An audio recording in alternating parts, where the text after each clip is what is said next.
Just want to say welcome, everyone.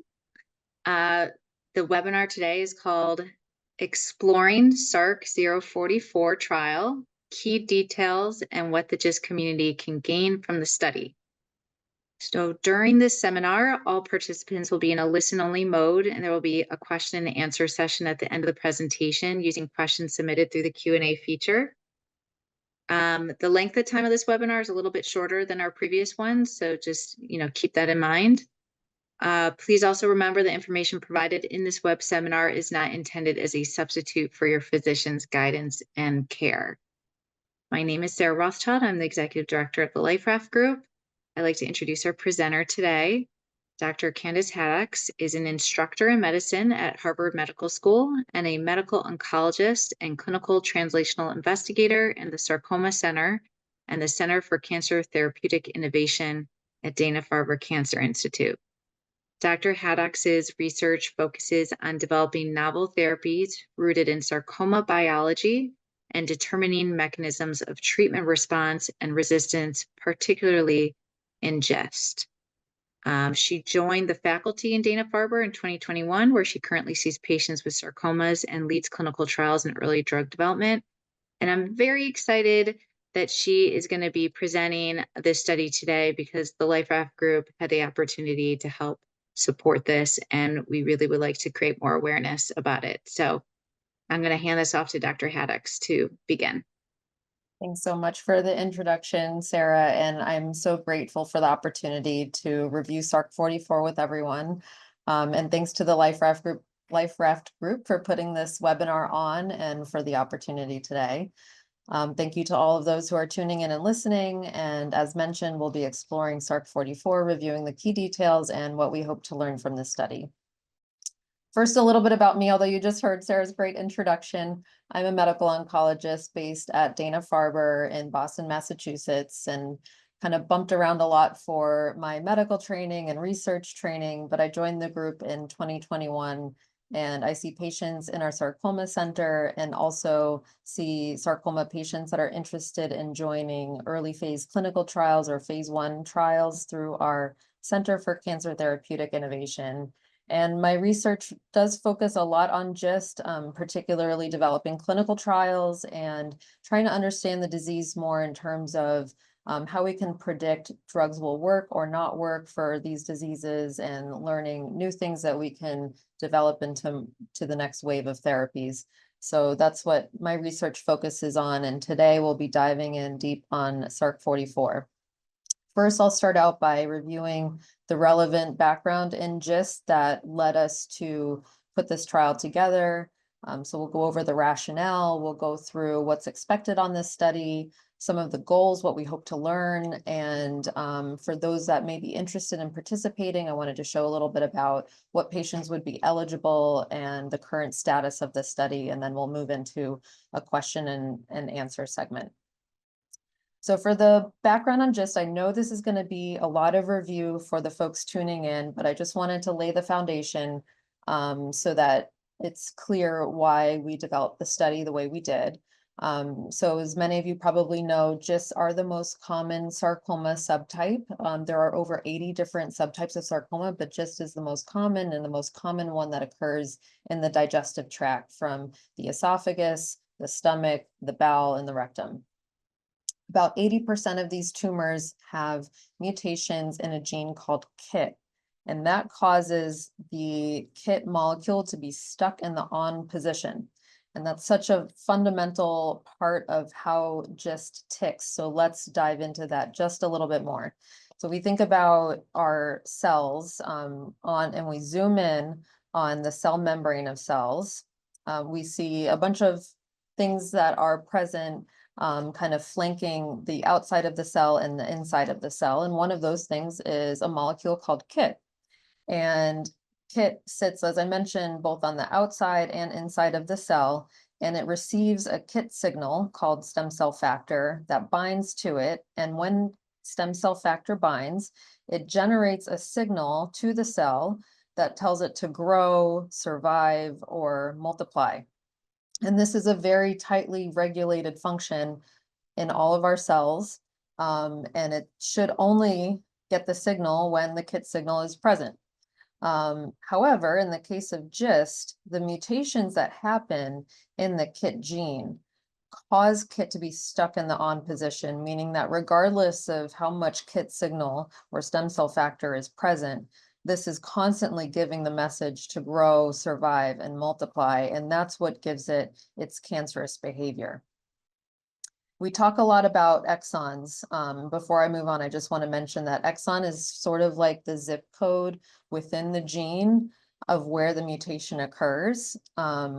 All genes are made up of various numbers of exons. In KIT, there are about 21 in the normal molecule. So exon 9, which makes up or gives the blueprint to make this part of the KIT molecule, is shown here. It's the outer part that's present outside of the cell. And then exon 11 makes up the inner part of the KIT molecule, which is on the inside surface of the cell.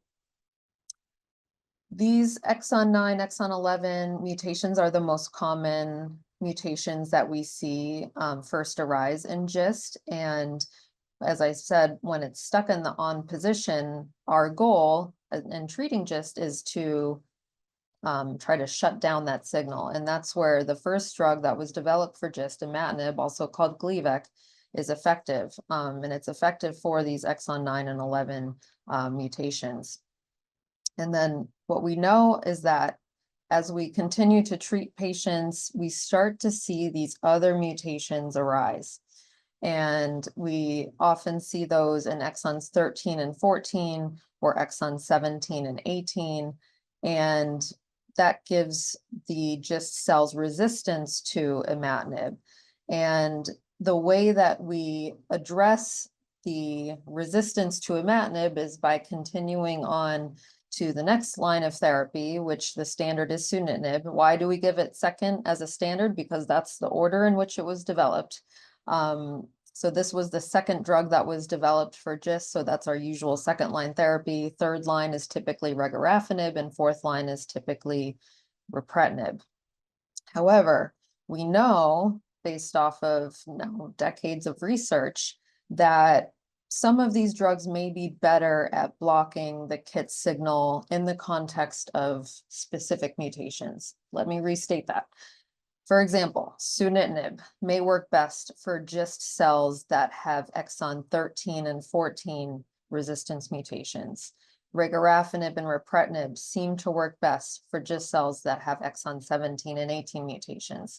This is what we're basing off of our current research, which is both in the laboratory and some observations on clinical trials, but ongoing studies are looking at whether this information should be used to guide our treatments. In other words, should we just march down the usual lineup of GIST therapies in the order that they were developed, or is it better to choose a therapy more specifically based on the patient's mutations that we see arising? That's all being addressed in ongoing trials right now, but I wanted to bring it up in the context of our discussion today just to clarify that point. So this gives some challenges in treating GIST. One challenge is that on treatment, we tend to see that different tumors pick up different mutations. So I'm showing here just an example, a schematic, where there's a stomach here in yellow and a liver here in pink. And you can see a primary tumor. The first tumor in the stomach has an exon 11 mutation, but then it spread to the liver and formed additional tumors, and those can have additional mutations, and they can vary across all of the tumors within a single patient. So that's one challenge that we see. Another challenge that we see is that over time, we tend to see more and more mutations start to pop up. And we know this from studies that have looked at ctDNA. So I wanted to take a quick sidebar and discuss what ctDNA is, because it's also being evaluated in SARC044. So ctDNA stands for circulating tumor DNA. It is literally tumor DNA that gets released into the bloodstream. And when we collect the blood and do specialized testing, we can actually detect the cancer DNA in many patients, particularly patients that have a lot of GIST tumors. I wanted to mention this is also sometimes referred to as a liquid biopsy. So if you hear that term, it's referring to the same thing. The levels, the amount of circulating tumor DNA in the bloodstream seems to track with the cancer's activity. In other words, when the cancer is growing and spreading, it can be high. When the cancer is well treated, it tends to come down. And we can also use this technology to detect those mutations that I mentioned earlier, the primary mutation exon 11 or exon 9, and those resistance mutations like exons 13, 14, 17, 18. And we can sort of track the dynamics of how these rise and fall over time on a research basis. And we're starting to learn more about how to build that into our practice. But these are all things that are emerging in our field. So from ctDNA, on other studies that have been done, we know that the amount of ctDNA that's detected increases over time, and the number of resistance mutations also increases over time.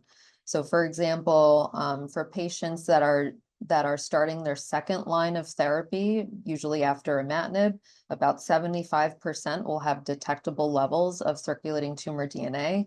That goes up to 90% later at third and fourth line. And then one or more resistance mutations can be seen in 2/3 of patients that are in their second line of treatment.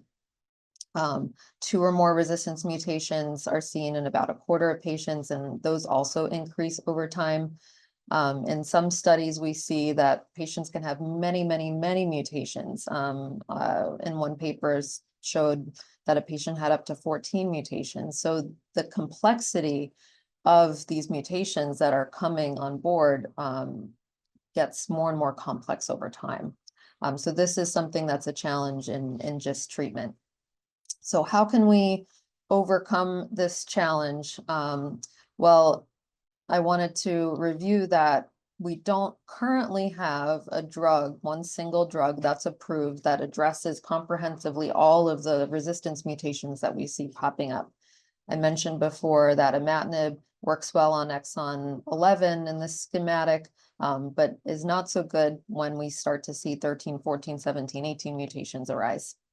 Sunitinib appears to work well for 13 and 14, but may not be as good for 17, 18.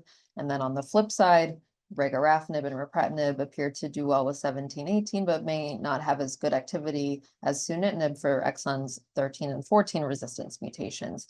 So one single drug doesn't seem to cover all of our bases. And just logically, we would think, maybe combining drugs would be helpful, but so far that's been limited by side effects.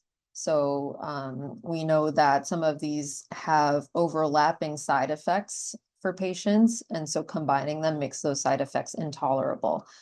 So that's what's limited us before, but that's where bezuclastinib coming on the scene, which is one of the drugs being tested in SARC044, gives us the ability to combine it with sunitinib and actually has complementary activity. So similar to regorafenib and ripretinib, it blocks 17 and 18 very well and can be safely combined with sunitinib based on experience in some of the earlier studies where this combination was tested. So the combination appears to be safe and more comprehensively covers all of our bases. So looking at those preliminary data with bezuclastinib, this is from the very first in-human study where bezuclastinib was tested for the first time. Back then, by the way, it went by the name PLX9486 and was being developed by a company called Plexicon. It was later licensed by Cogent, who's developing it now. But back then, PLX9486 was tested at doses that were much lower, 500 milligrams or less. And those are these sort of grayish lines here. The lines in orange are from patients that received the full dose. And then the blue lines are the patients that received the combination. And what we're looking at in this chart is Each individual line represents one single patient, and this is a sum of the size of their tumors. So you can see the lines that are going up means that there was growth of the tumors. If the line is going downward, it means that the tumors were shrinking. If the line is kind of staying steady, it means that the tumors were under good control.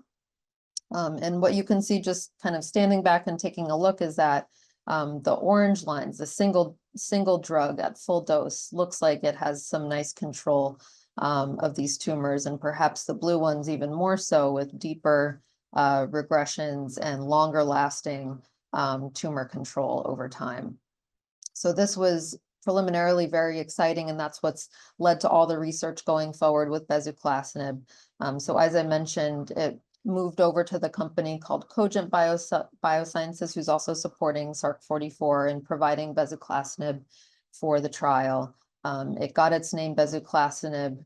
It was reformulated, which is why the doses look a little bit different here from the PLX study. And the purpose of reformulating it was to make the number of pills that patients have to take per dose a little bit smaller. And then finally, with further research, we established the dose bezuclastinib 600 milligrams plus sunitinib 37.5 milligrams is the combination that's moved forward for further testing. And that's, by the way, what's being studied in the PEAK trial, which I'm sure many of you have heard of. That's the phase 3 study that is comparing the combination versus sunitinib alone. And we won't spend a lot of time on this study today. I just wanted to mention it because it's using the same combination as SARC044. The PEAK trial, I put the full name here, but I wanted to simplify it. So what this study is looking at is for patients in second line, in other words, patients that have only had imatinib. Is the combination of bezuclastinib with sunitinib better than sunitinib alone? So that's the key thing that this trial is looking to answer. I want to distinguish that from SARC044, our study, which is looking at this combination in patients that have already progressed on sunitinib, in other words, beyond the second line of therapy. And the key question in this study is, after sunitinib stops working, is the combination still effective? So that's what we're aiming to discover with this trial. Here's a schematic overview of SARC044. So patients first start at the screening stage. This can take up to 1 month, but if it's completed sooner, that's fine too. And in that time, patients have lab work and exams and scans to establish how they're doing at baseline, make sure they're in good health, kind of document what their laboratory studies look like before getting onto the study. And then up to 2 weeks before starting on the study treatment, patients will stop their prior treatment so that that treatment can wash out, so that all the effects of the prior drug are out of the system, and then the study begins. We're looking to enroll 40 patients overall, and the patients that enroll start bezuclastinib alone for 2 weeks. And then after 2 weeks, they add sunitinib.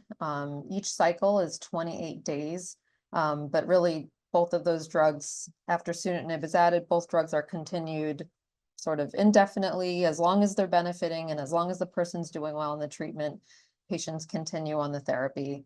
If a patient comes off study, for example, if there's significant side effects, or if the treatment stops working and the doctor feels it's in their best interest to come off, or if the patient decides that they don't want to continue participation, they can come off the study, and then that's considered the end of treatment.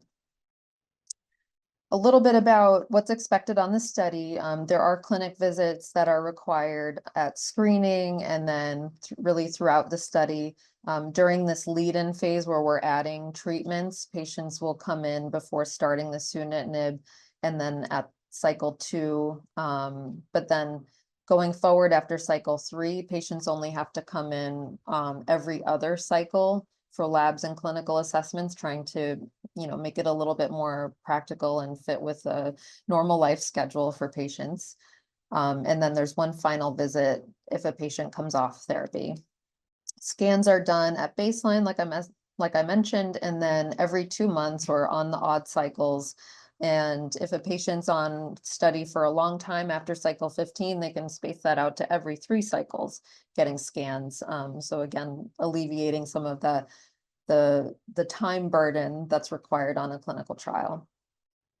I spend so much time talking about the ctDNA and liquid biopsies because this is something that we're going to be tracking on SARC-44 for all patients. So patients will get one lab draw before starting therapy, and then after adding the bezuclastinib, or after starting the bezuclastinib for 2 weeks, and then after being on the combination for 2 weeks, and then again at the first scan to see how the treatment is helping.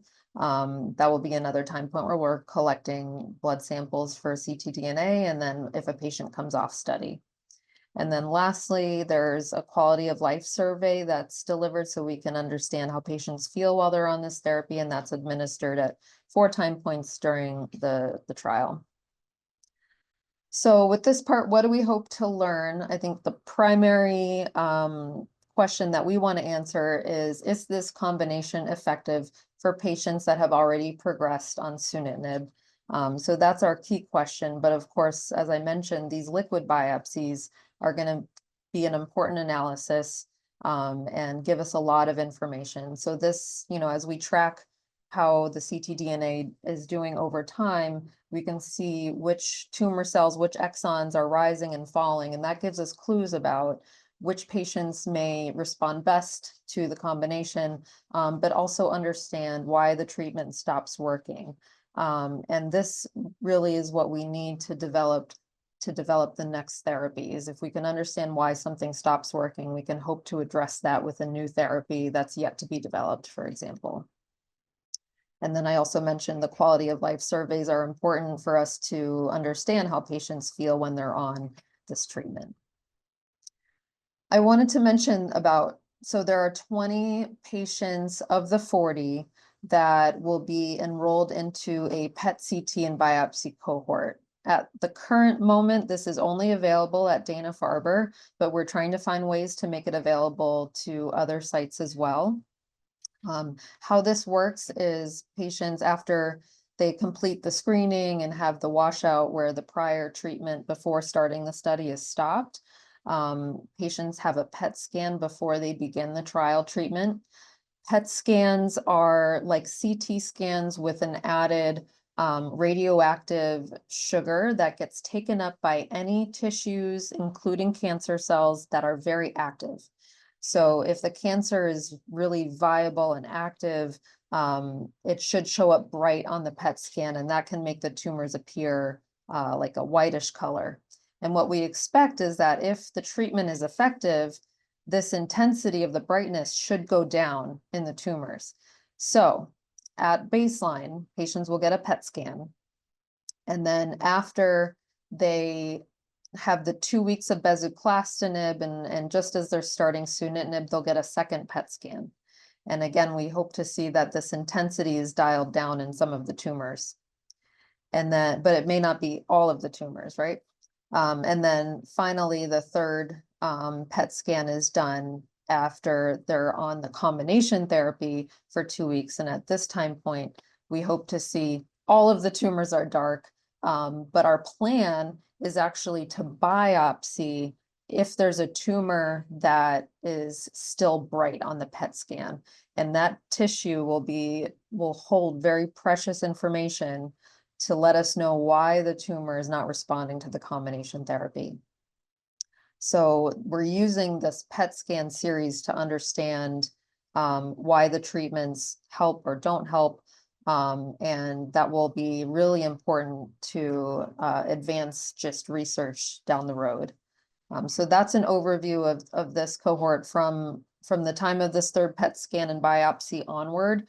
It's the same trial. So patients will have the same experience. All the other components that I mentioned previously will be the same. But this is the unique part. And again, it's just for 20 patients. So what do we hope to learn from the PET CT part? I alluded to this, but we hope to see whether tumors respond differently to each treatment. It's possible that we see some tumors respond better to bezuclastinib alone, or have a nice response and only need that drug, whereas others may require both drugs to be present. So that will be really interesting data to see. And then we want to see too, do these early PET scans predict long-lasting benefit to treatment? If we see really early signs of the PET scan intensity coming down, is that meaningful in any way to predict how patients do long-term? And then also, what tumor features on those biopsies predict benefit to treatment, and also what tumor features predict that the treatment won't work? And this is really critical to helping us understand how to select the right treatment for the right patient at the right time.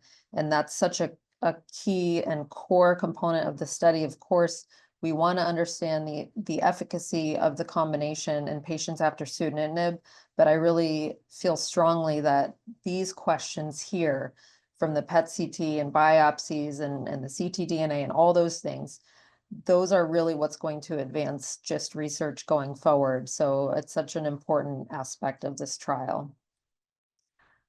So if you're listening and this at all sounds interesting to you and you're interested in getting involved, here are the types of patients that we're enrolling in this study. To be eligible, patients have to be adults, and we're looking for KIT mutations, 9 and 11, which are the most common. On rare instances, patients can have 13s and 17s as their initial KIT mutation. Those will be considered on a case-by-case basis, but more likely they'll be able to join the study as well. We want to make sure that patients are healthy coming onto the study, so that's an important part that will be evaluated by the screening oncologist when the patients are initially coming in for evaluation. We want to make sure that patients have had prior imatinib and sunitinib, and there must be evidence that the tumors have become resistant to the sunitinib, and patients must be able to tolerate at least 25 milligrams of sunitinib per day. I know sunitinib can have its side effects, and sometimes that requires the dose to come down a bit. But as long as the patient was able to do okay on 25 milligrams daily, then they would be able to join the study. Patients must have tumors that can be measured on scans, and that's important so that we can evaluate whether the treatment is helping or not. And we are including patients that have the viruses shown here, HIV, hepatitis. As long as those are treated and controlled, the patients are able to enroll. The patients that we can't have on this study are ones that have had prior bezuclastinib. I know the PEAK study's been available for a long time, and patients may have had bezuclastinib on study. So we will not allow, if they've had prior bezuclastinib, then unfortunately they would not be able to enroll in this study. If a patient was on the PEAK study but only received sunitinib, then they would still be allowed to participate in SARC-44. So it's only if the patients received prior bezuclastinib. As I mentioned, if sunitinib at less than 25 milligrams a day was not tolerable, then that would not be allowed on study. And then also the general health of the person is important. So if there are a lot of serious heart problems and recent blood clots or other significant health issues, then these may be reasons to exclude, and the trial physician at the site would make those evaluations and determinations. So it's important for patients that are interested to have that evaluation so that we make sure that they're healthy enough to be on the study. Currently, we are open and enrolling at 4 sites. That includes Dana-Farber, Oregon Health and Science University in Portland, Oregon, Fox Chase Cancer Center in Philadelphia, and then University of Miami in Miami. As I mentioned, right now, Dana-Farber is the only site that's enrolling into that PET-CT and biopsy cohort, but we're looking for ways to try and expand that to other sites as well. So stay tuned if you're interested in that but aren't able to get to Boston.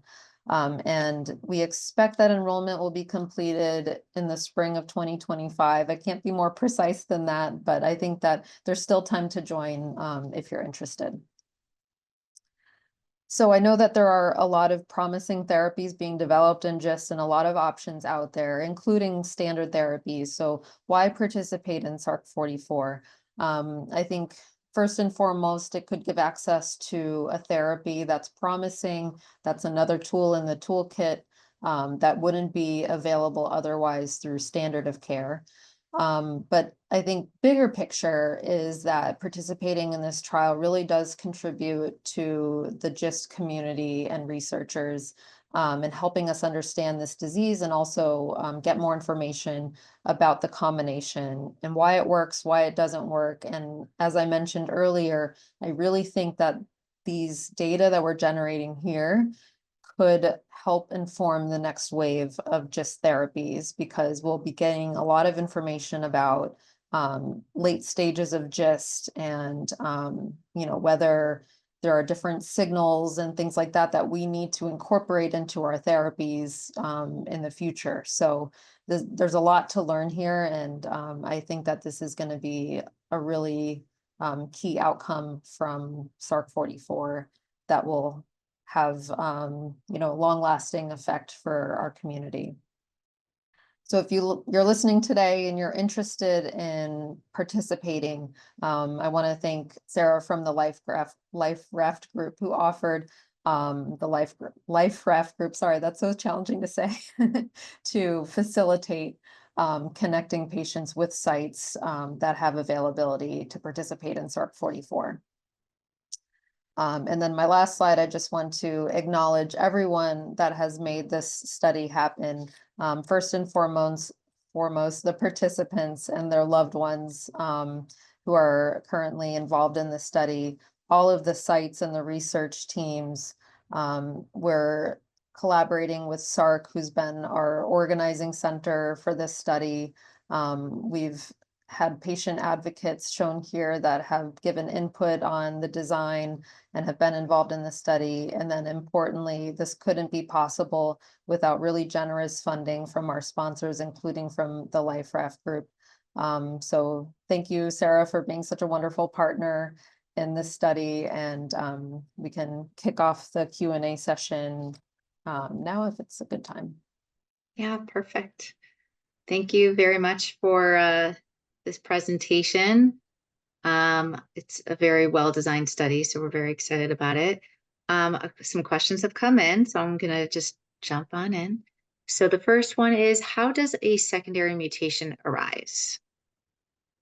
That's a great question. There's a lot of debate about this in the field, about whether these all of these mutations exist in a tumor at the outset of treatment, or whether it's something that, because of the pressure of the drug that's really, hitting those tumor cells that only have exon 11, for example, whether all that pressure allows these other ones to arise, or whether it actually provokes a mutation in the DNA. I think it's more the former, that treatment actually kills off a lot of the bulk of the tumor cells, which only have the exon 11 mutation, for example, and that allows these other ones to kind of grow out and become more aggressive over time.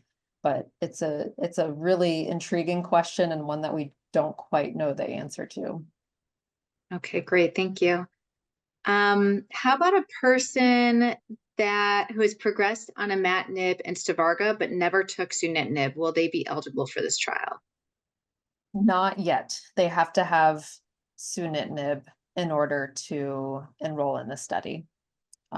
So again, that can be, like, we've had a few patients that have approached us in that position, and we've advised to go on sunitinib since it's a standard therapy. And at the earliest signs of sunitinib not working, then they can join SARC-44. But we have to document that the disease has progressed while on sunitinib. Has anyone looked at any other gene or protein differences in patients who gain additional mutations versus those who have not? Read it one more time. Okay. Has anyone looked at any other gene or protein differences in patients who gain additional mutations versus those that do not? That's also a really fascinating question. This came up at our recent GIST summit because we've definitely observed patients that seem to do well on imatinib seemingly indefinitely, like years, decades of benefit from just imatinib, never develop the resistance mutations, and never have to move on from that therapy. I think that those are more the exceptional cases. But it would be really fascinating to compare those sort of exceptional responders to imatinib with, what we typically see, which is that imatinib has limited efficacy, and at some point we do start to see resistance mutations come on board. So that is a very good question. It's one that I would love to know the answer to, and I think there's a lot of interest in the GIST community for looking at that. Yeah, I agree. How do you define inoperability? That's up to the surgical oncologist. So if the GIST can't be cured with surgery, it can't be fully removed, then that would be a case where it's inoperable. But that's it. It really goes to the surgeon's opinion on how feasible, how risky an operation is, and whether it's likely to cure the disease. If a patient's on the combination of drugs for a while, are they going to be continuing to be provided the drugs indefinitely, or is there a certain point of time where that stops? That's the plan, is that they can continue as long as it's benefiting. And I didn't mention on this study, but sunitinib is given through standard of care. So it's ordered just as if the patient was not on the study, and it's billed through their insurance. And as a standard therapy, I know that there have been some issues with this, but as a standard therapy, and insurance should cover the cost of the sunitinib, and then bezuclastinib is being provided, as I mentioned, by Cogent. And I know that they're very committed to this study, so I don't anticipate that being an issue. Okay, great. More questions came in. Is there any known correlation between mitotic rate and the secondary mutation? Also a very good question. I would say in general, probably, because the lower mitotic rate tumors are the ones that we typically see don't ever reach those more advanced stages. And it's sort of intriguing as I'm talking out loud to think about whether that extra mitotic activity and cell turnover and needing to copy the DNA and divide it faithfully between both cells, and whether that whole process and that drive to divide increases the likelihood that a mutation happens. I think that's a very plausible explanation. Maybe Something a to ponder. collaborator out there. Yeah. On average, how long is imatinib effective for? On average, about 2.5 years. Okay. That All right. that is a big average. Yeah. That's 50%. There are people that do better for much longer, and sometimes it stops working sooner than that too. So we're going to wrap up this webinar. I want to thank you, Dr. Haddox, for this wonderful comprehensive overview of the study. The recording of this presentation is going to continue to live on our website and social media channels. So those who have not been able to attend today can go back and listen to it. But thank you for this collaboration and raising awareness about this study, and we'll continue to do so in the coming months. Thank you. Thanks so much. All right. Have a wonderful day, everyone.